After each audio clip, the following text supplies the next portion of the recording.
a seguir en todo esto que estamos pasando en este año.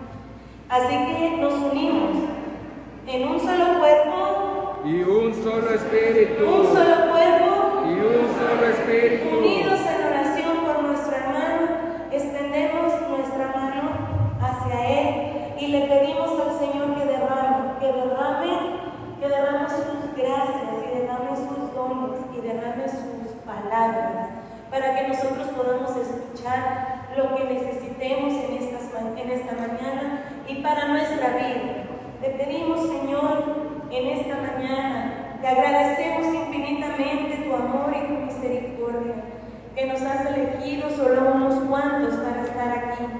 Te pedimos con todo el amor por nuestro hermano Luis García, que en esta mañana tú lo has escogido como ese instrumento tuyo para que hable de ti, hable a través de ti y de las maravillas que tú nos tienes preparados. Gracias, Señor, por haberlo elegido, por haberlo traído hasta acá. Llénalo de tu amor y tu Espíritu Divino, llénalo de tu poder, para que así podamos escuchar, tener oídos bien abiertos y el corazón dispuesto para esas palabras que tú nos entregarás en esta mañana. Dios bendito, alabado seas, Mamita María, protege y recúbrelo con tu santo mano. Así sea. Amén. Gloria a Dios. Siéntese, por favor. Buenos días. Hace 24 años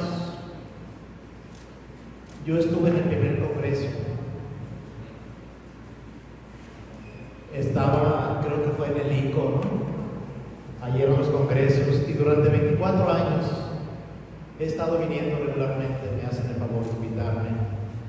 Pero nunca me había tocado ver algo, pues así, podríamos llamarlo como atípico. Generalmente el lugar estaba lleno, se veía la gente sonriendo. Ahorita no sé si están sonriendo o están enojados. Levante su mano la persona que esté sonriendo. Gloria a Dios, gloria a Dios. Como están aquí ustedes, estamos en toda la República, hablando de México. Es muy probable que estemos con miedo, con zozobra, con pendiente. Pudiera decirse que no estamos. Yo siento que estamos como trabados por todo esto que nos está pasando. Yo quisiera esta mañana empezar con una oración, si les parece bien. Voy a pedirles a ustedes que cierren sus ojos. Si les cuesta trabajo cerrar sus ojos, simplemente inclinen su cabeza. Necesitamos ponernos en la presencia de Dios. Sé que este congreso se está transmitiendo también a las redes sociales, por eso yo invito a las personas que en este momento nos están viendo y escuchando por las redes sociales que hagan lo mismo, que cierren sus ojos y nos pongamos en la presencia de Dios. Padre, te alabamos esta mañana, te bendecimos, te alabamos desde nuestro nada y te reconocemos como nuestro Señor y como nuestro Creador. Mira, Padre, cómo algo que no podemos ver, cómo nos inmoviliza, cómo se hace tan general. Vemos la impotencia que tenemos, vemos la impotencia de los doctores para poder controlar esto. Pero esta mañana queremos ponernos en tu presencia como un hijo necesitado, como una hija necesitada de tu amor, de tu compasión, de tu ternura. Necesitamos que nos consueles, que desates esos miedos que hay en nuestro corazón y en nuestra mente, que nos liberes, Señor. Libéranos para ti. Todo esto te lo pedimos en el nombre de Jesús, que contigo vive y reina por los siglos de los siglos. por los siglos de los siglos. Vamos a dar un aplauso al Señor. Estamos contentos de la mano de Dios. Gloria a Dios. Gloria a Dios. Muy bien. A mí me toca compartirles este primer tema. Me presento, soy Luis García. Iba a decirles soy de Mazatlán, pero casi me siento como de Mazatlán. Tengo 25 años viniendo, quizás más viniendo, y son una comunidad hermosa. Estamos, como lo decía a un principio, viviendo tiempos diferentes, tiempos difíciles. Estamos viviendo tiempos de pandemia, tiempos de encierro, de aislamiento. Siento miedo, siento en el ambiente desánimo, tristeza, siento impotencia, siento apatía, mucha gente que no cree. Me dio mucha tristeza el rato que he andado en la calle, como tanta gente camina sin protección. Como tanta gente no está cobrando conciencia que estamos viviendo un tiempo diferente. Ya les hablará María más adelante de las grandes pandemias. Por eso yo quisiera empezar este primer tema con una pregunta. La palabra evangelio significa buena nueva, o sea, buena noticia. El evangelio es una buena noticia. Mi duda, mi pregunta es, entonces el día de hoy no podemos dar buenas noticias. Yo creo que sí. Y yo quiero empezar mi tema con una cita de San Mateo capítulo 10, versículo 28. Mateo 10, 28. Escuchen, por favor, esta es una buena noticia. Escuchen. Dice la palabra de Dios: no teman a los que solo pueden matar el cuerpo. Repito, no teman a los que solo pueden matar el cuerpo, pero no el alma. Teman más bien al que puede destruir el alma y el cuerpo en el infierno. Palabra de Dios. Teman más bien al que puede destruir el cuerpo y el alma en el infierno. Entonces, mis hermanos, estamos hablando de dos pandemias. Una, que es la que estamos viviendo en este momento todos, que estamos sintiendo y que estamos conscientes y que estamos haciendo conciencia, que es una pandemia mundial que nos está obligando a encerrarnos, que nos está obligando a cubrirnos, que nos está obligando a tomar precauciones, que nos está de alguna manera alejando de los templos, porque los templos están cerrados en la mayoría. Una pandemia que todos los días vemos en la televisión estadísticas, cómo va, que la curva, que el crecimiento, que baja. Pero mis hermanos, hay otra pandemia más peligrosa, que está como escondida, como pasando desapercibida, que es la pandemia que puede matar el cuerpo y el alma. Esa pandemia como que nadie crea conciencia, no hay estadísticas, no hay programas de televisión dedicados a ellas. Es la pandemia del odio, del resentimiento, de la mentira, del engaño, del vicio, del alcoholismo, de la drogadicción. Es la pandemia del aborto. Es la pandemia del pecado. Esa pandemia está muy oculta y esa pandemia mata el cuerpo y el alma. Esa pandemia nos lleva al infierno. La pandemia que estamos viviendo ahorita, lo peor que puede pasar, no porque lo deseo, es que nos muramos. Pero esa pandemia solamente mata el cuerpo. La pandemia por la que nos debemos preocupar es justamente la pandemia que mata el cuerpo y el alma en el infierno.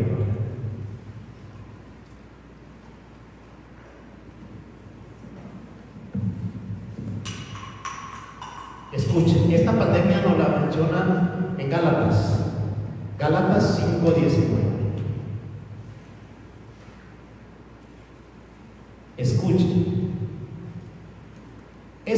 fácil reconocer lo que proviene de la carne, es decir, el pecado. Estos son todos los signos de la pandemia que realmente nos hace daño. Es fácil reconocer lo que proviene de la carne: libertad sexual, impurezas y desvergüenzas, culto de los ídolos, magia, odios, ira, violencia, celos, furores, ambiciones, divisiones, sectarismo y envidias, borracheras, orgías y cosas semejantes. Les he dicho y se lo repito: los que hacen tales cosas no heredarán el reino de Dios. Palabra de Dios. Mis hermanos, sí, efectivamente estamos en una pandemia, pero debemos tomar conciencia que existe otra pandemia más peligrosa, que es la pandemia del pecado. Y el pecado se disfraza y hay algo entre nosotros, y lo peor es que no nos damos cuenta. De hecho, podría decirse que nos hemos acostumbrado a pecar, que se nos hace tan fácil y tan común. Eso no es pecado.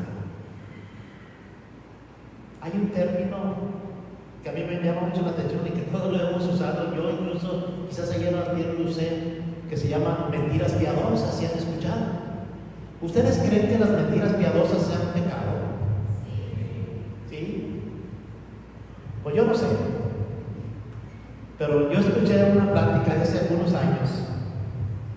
Había un padre, el padre que era muy chismoso. Le encantaba el chisme. Él quería enterarse absolutamente de todo lo que pasaba. Y en una ocasión tuvo que, estoy hablando en México no pasa eso, pero en un país de Europa. Y en eso tenía que ir de un pueblito a otro pueblito de Europa a dar una misa. Iba en su carrito por la carretera, cuando al dar fuerte en una curva se encuentra con que estaban con los carros detenidos. Y pues ya se han de imaginar, ¿verdad? Dice el padre: híjole, ¿qué pasaría? Y pues no se aguantaba, dijo: tengo que averiguar qué pasa. Entonces baja y le pregunta que adelante: oye, ¿no sabes qué? Pues no sé, padre, ya tengo media hora aquí. Creo que pasó un accidente. Ay, no, dijo, tengo que enterarme. Y siguió caminando hasta el momento en que llegó, que había unos policías. Espérame, no puede pasar. ¿Por qué? Dice: ¿qué pasó? Es que hay un accidente. Dice el padre: pues una mentirita piadosa. Le dice el padre: oiga, es que yo soy sacerdote y soy familiar del accidentado. Ah, no, pues si es sacerdote y familiar del accidentado, pues pásale. Y ya lo dejan pasar. Y sucede que un carro había atropellado a un burro. Y él era sacerdote y era familiar del accidentado. Hermanos, esta pandemia del pecado es un virus. Todos estamos expuestos. El pecado, escuchen muy bien esto: el pecado baja nuestras defensas. Baja nuestras defensas. Si han escuchado que la pandemia nos ataca porque baja nuestras defensas, a los niños casi no les hace nada porque pues están llenos de defensas, están vacunados. Pues la pandemia del pecado baja nuestras defensas espirituales. Yo déjeme decirle esta mañana cómo decirle, le voy a dar unos tips para que sepa si usted está contagiado de esa pandemia. ¿Le parece bien? Le voy a dar 4 tips. Miren, la primera. Son síntomas. El primer síntoma de que estamos contagiados por el virus de la pandemia del pecado es que perdemos el sentido o el gusto a la vida. Y aquí entra lo que esa enfermedad que está muy de moda ahorita, sobre todo en los jóvenes, también en los adultos, que le llaman la depresión. Ay, es que estoy en la depresión, ya lo usan hasta como un término.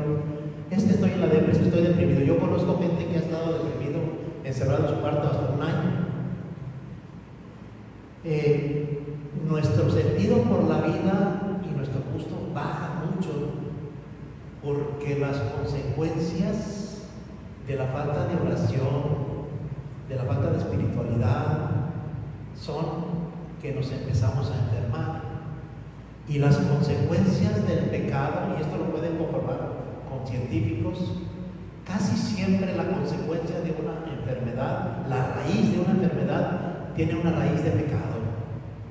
Hace muchos años, cuando yo empecé en renovación, yo me renové en Guadalajara y estuve mucho tiempo en un lugar que se llama Casa. En una ocasión, en un retiro que tuvimos, yo acompañando a Madre Tere, se nos acercó una muchacha como de unos 30 años. Bueno, ahorita digo muchacha, hace muchos años decía una señora, ¿verdad? Pero ya por mi edad ya digo una muchacha. Y esa muchacha apenas podía caminar y se veía que tenía entumidas sus manos. Y me pregunta, me dice, oye Luis, ¿van a hacer oración de sanación? Sí, le dije al final, hermana, vamos a hacer una oración de sanación. Y me enseña sus manos todas deformadas y me dice, es que yo tengo una artritis fulminante. Le dije, no te preocupes, vamos a pedirle a Dios que te sane. Entonces al final del retiro, Madre Tere propuso hacer una oración de sanación interior, o sea, sanar la raíz del pecado, ¿verdad? Sanar la raíz de la enfermedad, porque todos los pecados casi tienen una consecuencia de enfermedad: migrañas, dolores de cabeza, artritis, problemas digestivos, problemas del hígado, casi siempre su raíz es una raíz de pecado.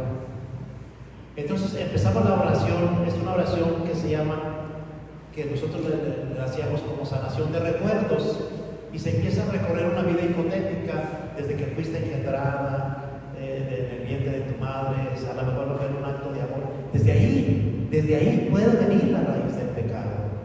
Y en alguna parte de la oración, cuando estábamos en la niñez, en las relaciones con tus padres, esta persona que les platico empezó a llorar, pero era un llanto desgarrador, era un llanto fuerte, era un llanto que te penetraba. Y en el transcurso de toda la oración siguió llorando. Al final se oía ya un llanto diferente, ya se oía un llanto como de gozo. Los llantos son diferentes, a veces los oyen muy desgarradores, y hay gente que llora de gozo, de gusto, de alegría. Pues así se escuchaba ese llanto al final. Cuando terminamos la oración, esta muchacha que apenas podía caminar, prácticamente corría de un lado a otro y gritaba: el Señor me sanó, y el Señor me sanó, y movía sus manos. Claro, sus huesos estaban deformados de tantos años de artritis, pero movía sus manos, caminaba, abrazaba a todo el mundo, se veía bonita. Y ya que la calmamos, porque duramos como 10 minutos de la alegría, del gozo que tenía ella de haber experimentado la sanación del Señor, de haber, ya dijimos, a ver, pues danos tu testimonio, explícanos qué pasó. Y sucede, nos platicó, que en el ínter de la oración de sanación, cuando llegamos a los problemas que muchos padecemos por la relación con nuestros padres, no porque nuestros padres sean malos, sino porque no supieron educarnos a veces. A ellos nos educaron así y a veces nos siguieron alguna respuesta mal o algo que no nos gustó, y esto crea un resentimiento, y ese resentimiento es un pecado, es como una mentira piadosa. Entonces eso se anida y te va infectando y te va infectando, y a lo largo de toda tu vida la consecuencia es una enfermedad física. Sucede que dicen que cuando llegamos en la oración a la relación de su mamá, ella en ese momento recordó, la luz del Espíritu Santo le recordó ese momento en que su mamá le había gritado, le había regañado o le había hecho algo, y eso a ella le dolió. Y eso a ella empezó a crecer una semilla de coraje, de odio, de resentimiento para con su mamá. Quizás en ustedes ya lo olvidó, pero la semilla ahí estaba. Y la semilla fue creciendo, ya sin darte cuenta, y le provocó esa enfermedad. En el momento que tocamos ese punto y hablamos de la sanación de Jesús, dice que ella sintió que ese recuerdo se le arrancó, como que de adentro sintió que algo se le arrancó, y empezó a sentir en todo su cuerpo piquetitos que salían hacia afuera, y en ese momento empezó a mover sus manos. Gloria a Dios. ¿Perdemos el sentido por el gusto o por la vida? Fíjese, le platico rápidamente. En mi parroquia, que se llama Belén de Jesús, en Guadalajara, el grupo de ahí de renovación, estuvimos como 2 años viendo y haciendo un servicio en los centros de rehabilitación para drogadictos y para alcohólicos. Y ahí realmente ve uno ese síntoma de cómo la gente enviciada pierde el sentido del gusto por la vida. Se están suicidando, se están matando. Hay testimonios desgarradores. A mí me tocó oír testimonios de padres que le robaban, escuchen, le robaban los juguetes a sus hijos. Los juguetes se los robaban a sus propios hijos para ir a meterlos y comprar droga. Entonces tengan cuidado, no tiene que ser tan extremo. Tengan cuidado con este síntoma. Si usted siente que está perdiendo el gusto por la vida, tiene que vacunarse. Primer síntoma, entonces, perdemos el sentido del gusto a la vida. Segundo síntoma, tenemos una visión limitada. No vemos más allá. ¿Recuerdan cuando los discípulos de Emaús iban de regreso a Emaús y cuando se les acercó Jesús, qué pasó?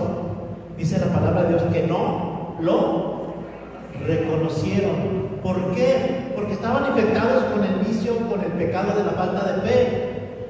Se les había muerto Jesús y lo primero que hicieron es regresar a Emaús, que muy probablemente quizás de ahí habían salido algún día para seguir a Jesús. Muy probablemente se habían encontrado a Jesús.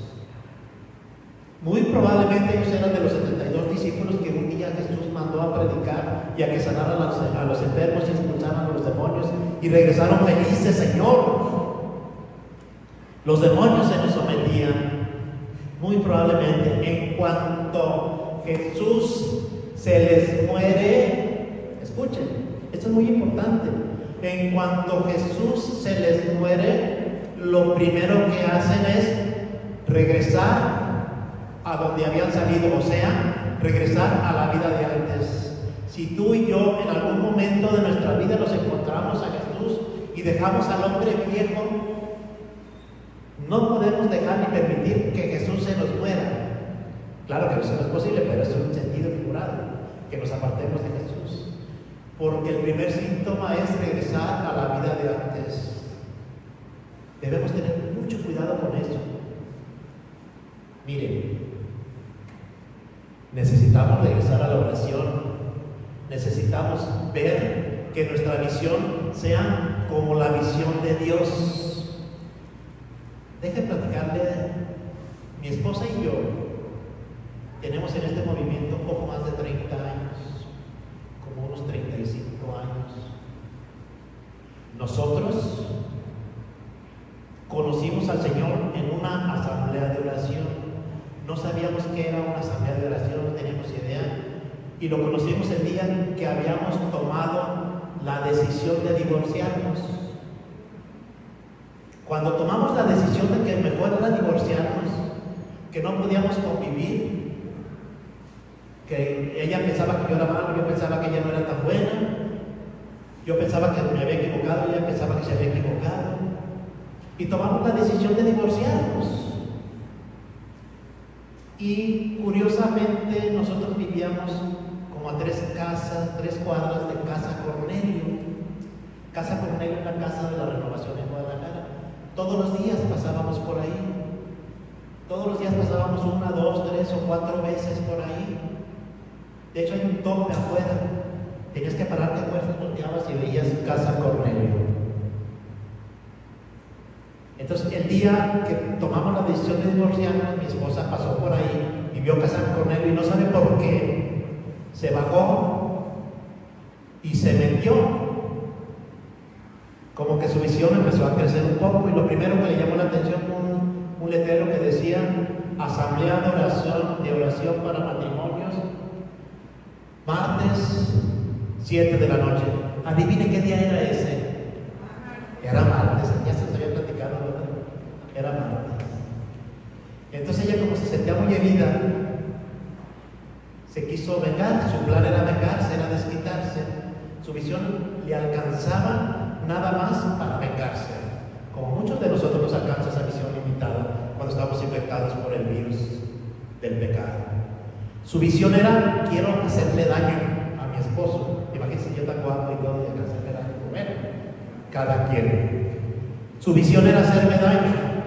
Ese día recuerdo que regresé. Normalmente nos pegábamos y yo le dejaba de dar dinero y me hablaba, pero esa vez ya era muy en serio, ya habíamos tomado la decisión.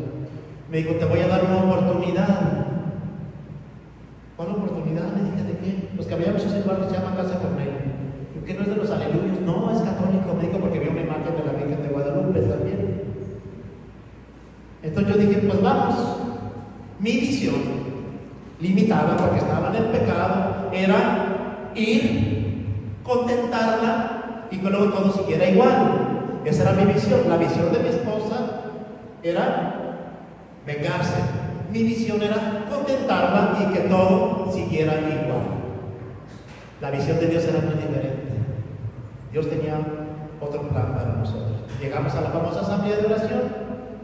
Lo primero que recuerdo fue un grupo como el grupo que está allá, miren, con el gusto de saludarlos, que cantaban así como cantan ellos. Y el primer canto que escuché en mi vida fue uno que se alaba María.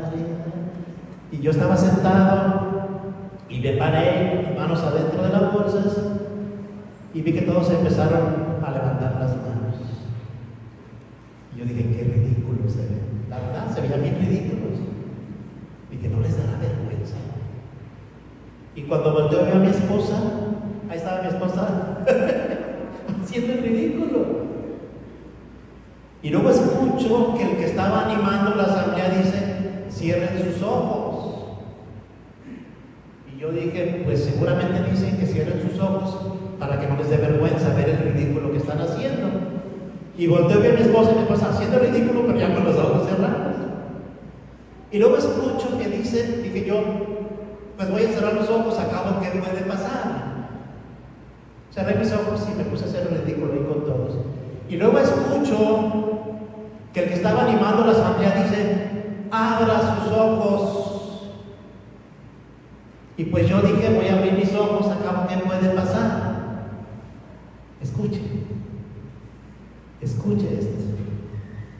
Cuando yo abrí mis ojos, estaba sentado, volteé a ver el reloj y había pasado 1 hora. Y yo decía: pero si dijo cierren sus ojos y luego dijo abran sus ojos, pero ya pasa de las 8. ¿Qué pasó? Pero eso no es nada. Cuando yo abrí mis ojos y volteé y vi a mi esposa, se me hacía tan bonita, se me hacía hermosa. Yo decía: pero ¿dónde estabas? Yo quiero casarme contigo, decía. Yo pensaba, se me hacía hermosa mi esposa, se me hacía muy bonita. Y volteé y empecé, había una imagen de la Virgen de Guadalupe y un Cristo. Se me hacían hermosos el Cristo y la imagen. Mi hermano, el Señor me sanó en esa hora y empecé a ver con su visión. Mi esposa es bonita, no creo que es fea, pero a mí se me hacía hermosa, se me hacía preciosa. El Señor me sanó de eso. Yo le pregunto esta mañana: ¿cómo ve a su esposo? Ay, no me diga, ya me golpeé la boca tapada. ¿Cómo ve a su esposa, Señor? ¿Cómo ven a sus suegros? ¿Cómo ven a sus hijos? Si su visión es limitada, es que no estamos vacunando y requerimos urgente un encuentro personal con Jesús. Un encuentro místico, como usted le quiera llamar, y vas a ver que lo curó en cuanto su visión cambia. Yo sé que está pensando, es que tú conoces a mi marido es un hijo de quién sabe qué, quién sabe. No lo sé. Puede ser que sea así, pero usted no lo debe ver así. Si imagina si Jesús o Dios nos viera como nos portamos, ¿tiene usted idea cómo nos vería? Y sin embargo, Jesús, Dios Padre, Dios Espíritu Santo, cuando nos ven hermosos. Porque cuando nos ve el Padre, ve al Hijo. Y a un marihuano que está tirado, también lo ve hermoso, no lo va a despreciar, porque Dios no tiene visión limitada. Y nosotros, a causa del pecado y de ese virus, sí tenemos la visión limitada. Amén. Si usted está viendo así, yo le invito a que vaya inmediatamente a tener un encuentro con Jesús. Tercer síntoma: la parálisis que esclaviza. Esto es terrible. Nos hacemos esclavos del pecado y comenzamos a repartir culpas. ¿Recuerda usted a Adán y Eva cuando pecaron? ¿Qué pasó? ¿Cómo estuvo el proceso del pecado en Adán y Eva? Sucede que Dios, cuando los pone en el jardín, cuando a Adán le pone la güera bonita, hermosa, y la ve a Adán y se vuelve loco Adán. Bueno, Adán quería dejar hasta lo que no tenía. Dice, por eso el hombre dejará a su padre y su madre que no tenía, y quería dejarlo morirse con la güera. Adán estaba emocionado, y lo único que les había prohibido era que comieran del árbol que da el fruto del bien y del mal. No sé cuántos años vivieron sin que se les antojara eso, hasta que el demonio en forma de serpiente se le aparece fuerte, Eva, y le dice, oye, no lo dice exactamente así, pero yo me imagino que más, oye, ¿qué onda? ¿Cómo estás? Pues bien, aquí veme, mira, bien feliz. Dios viene todas las tardes a platicar con nosotros. Dios convive con nosotros, personas. ¿Y qué puedes hacer todo? Sí, puedo hacer todo. Digo, nada más no puedo comer de ese árbol, porque si lo como moriré. No es cierto. ¿Cómo está poniendo el demonio a Dios? Como que Dios es mentiroso, ¿verdad? Si tú comes de ese árbol vas a ser como Dios. Y empieza el proceso que siempre el demonio utiliza para convencernos que el pecado no es malo. ¿Y qué creen? La convence y agarra el fruto y come. Pero no se quedó con eso. Va y convence a Adán de que coma también. Desobedecen, pecado de desobediencia, y lo primero que hacen es, vieron que estaban desnudos, o sea, cambió su visión, ya no veían con la visión de Dios, empezaron a ver con la visión del mundo y se escondieron. Me brinco todo el proceso cuando Dios le dice a Adán, ¿qué has hecho? ¿Qué contesta Adán? La mujer que tú me diste me dio de comer. ¿A quién le estaba echando la culpa a Adán? No. Escuchen, la mujer que tú me diste me dio de comer y comí. ¿A quién le estaba echando la culpa a Adán? A Dios. La güera que tú me diste tuvo la culpa. ¿Y Eva qué dijo cuando le pregunta a Eva? No, pues el demonio. Pero siendo honestos, se hicieron esclavos del pecado. ¿Quién tuvo la culpa de que Eva pecara? ¿Quién? Siendo honestos. ¿Quién? Dígame. No, de que Eva pecara. ¿Con quién se encontró Eva? Entonces, ¿quién tuvo la culpa de que Eva pecara? El demonio. ¿Y quién tuvo la culpa de que Adán pecara? Eva. Pero díganlo fuerte, lo pregunto otra vez. Y díganlo así, levanten la mano. ¿Quién tuvo la culpa de que Eva pecara? Más fuerte. ¿Quién tuvo la culpa de que Eva pecara? ¿Quién tuvo la culpa de que Adán pecara? ¿Y usted a quién le echa la culpa cuando peca? ¿A quién? Díganmelo. ¿A quién le echa la culpa cuando peca? ¿A Eva? ¿A Adán? ¿Al demonio? ¿A las circunstancias? ¿Al marido? ¿A que está muy guapa y su marido está muy feo? ¿A que su marido se le puso gordo? ¿A quién le echa la culpa? El pecado esclaviza. Buscamos culpables. Eso es un síntoma de que tenemos el virus, la pandemia del pecado, mis hermanos. No es cierto. Eva no tuvo la culpa, el demonio no tuvo la culpa de que Eva pecara, ¿o a poco lo obligó? A ti te obliga el demonio. No puede obligarte.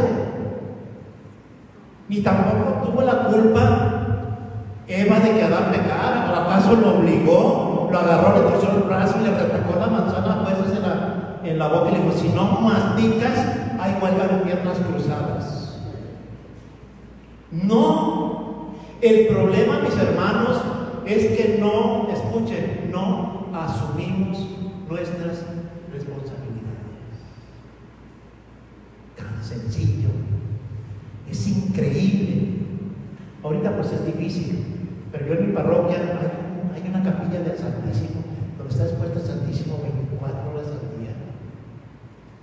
Y a veces está solo.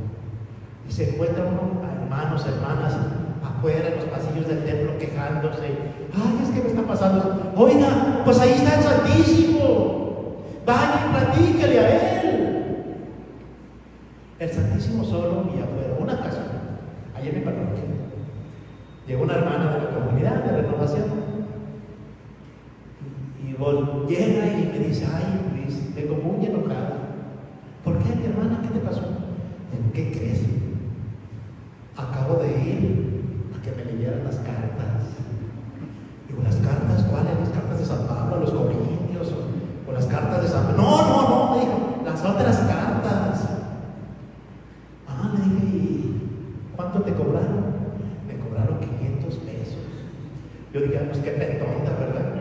Por no decir pentonta, pues, de qué pentonta. Dije: ah, sí, ¿qué te dijeron? Que mi marido me engaña. Digo: pues, hermanita, a mí dame 200 y te digo lo mismo. Le dije: dame 200 y te digo lo mismo, que tu marido te engaña. Era las 12 del día.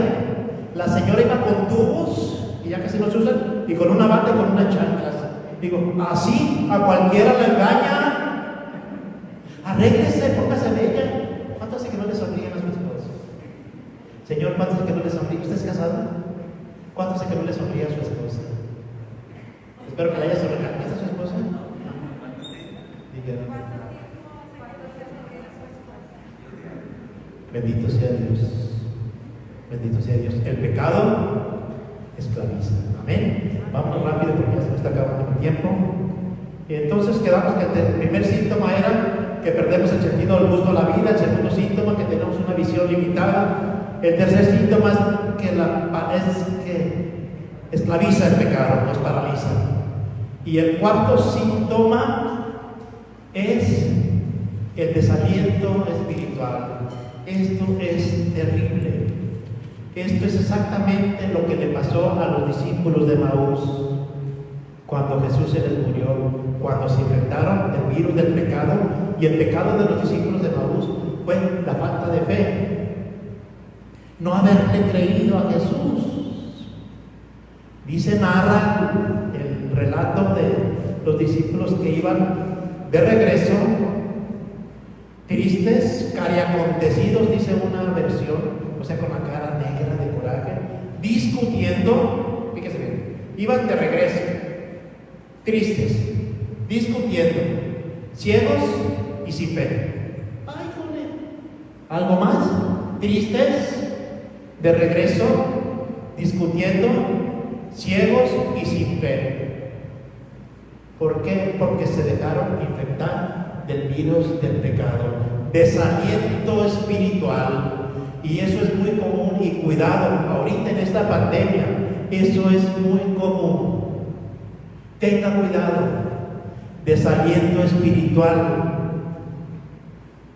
Empezamos a perder por las facilidades de la misa por la tele. Cuando pasan a recoger la limosna le cambiamos de canal y luego le regresamos.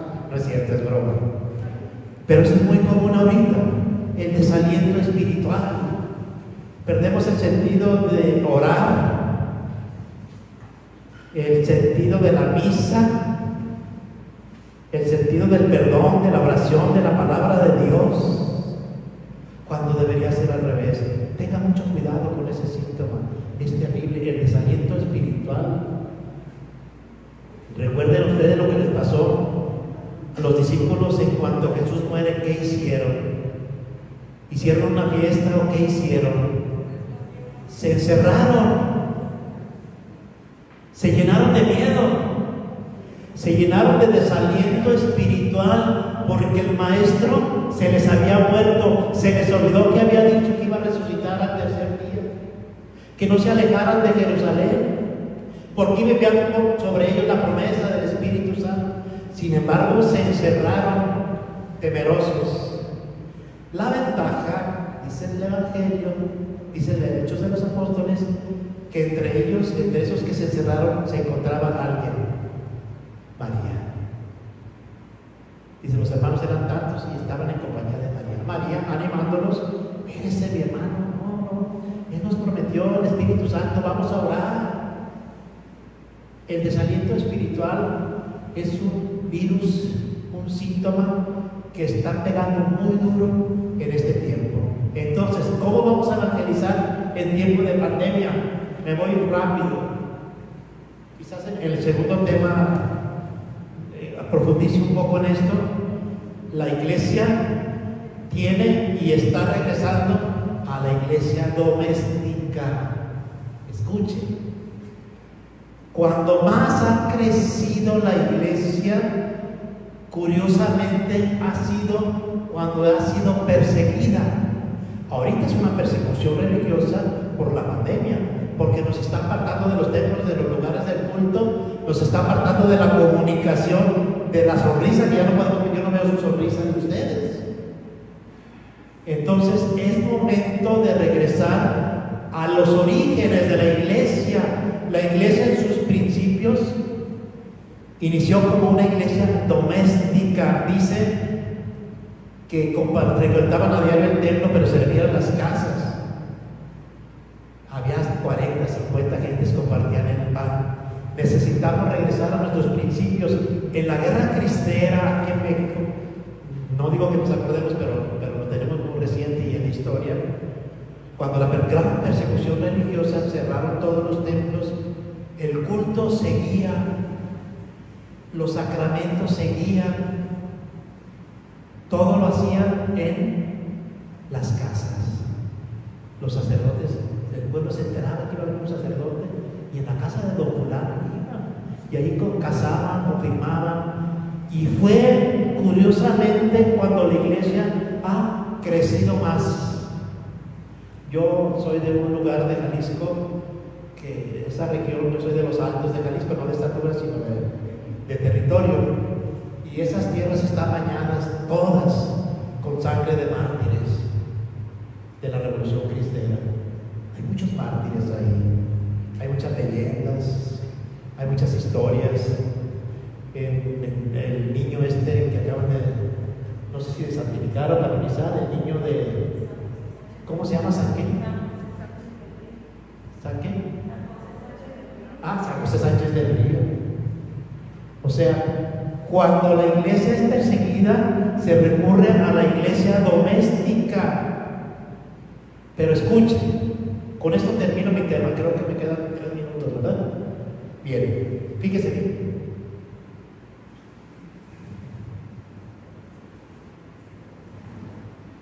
Esto no quiero que se me pase.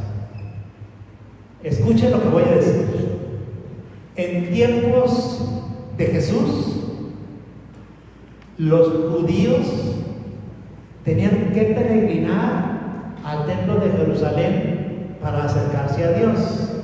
Si lo recuerdan, ¿verdad? Lo han leído.